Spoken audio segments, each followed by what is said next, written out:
دوستوں، آج کل ایک سوال بہت زیادہ لوگوں کے ذہن میں گردش کر رہا ہے، جو کہ یہ ہے کہ زیادہ تر طلاق یافتہ عورتوں کی تعداد پڑھی لکھی خواتین کی ہے۔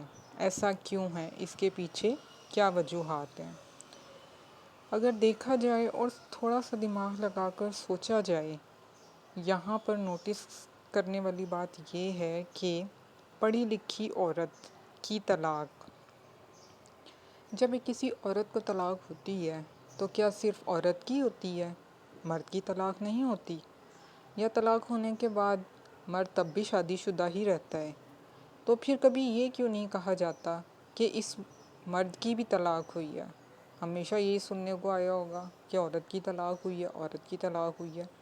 مجھے تو ایسا لگتا ہے کہ شاید طلاق ہونے کے بعد بھی مرد شادی شدہ ہی لیبل لگا کے پھرتا رہتا ہے، اسی لیے تو کبھی آتا نہیں کہ مرد جو ہے وہ بھی طلاق یافتہ ہے۔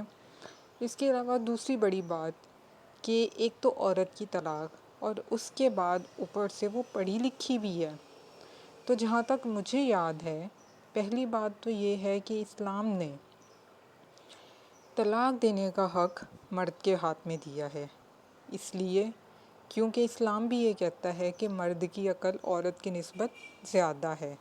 ٹھیک ہے، تو اس اندازے سے اگر دیکھا جائے تو طلاق دینے کا حق اللہ تعالیٰ نے مرد کے ہاتھ میں رکھا ہے۔ تو طلاق ہونے کے پیچھے زیادہ ہاتھ پھر کس کا ہوا؟ مرد ایک سمجھدار ہے، اگر وہ چاہے تو اپنے معاملات کو کسی نہ کسی طریقے سے چلا سکتا ہے، لیکن نہیں، وہ تو فوراً سے 3 بول دیتا ہے کیونکہ اس کے پاس یہ حق موجود ہے۔ تو اس کے بعد بھی یہ کیوں نہیں کہا جاتا کہ مرد نے طلاق دی ہے، عورت کو طلاق ہوئی ہے؟ کیا یہ بات سوچنے کی نہیں ہے؟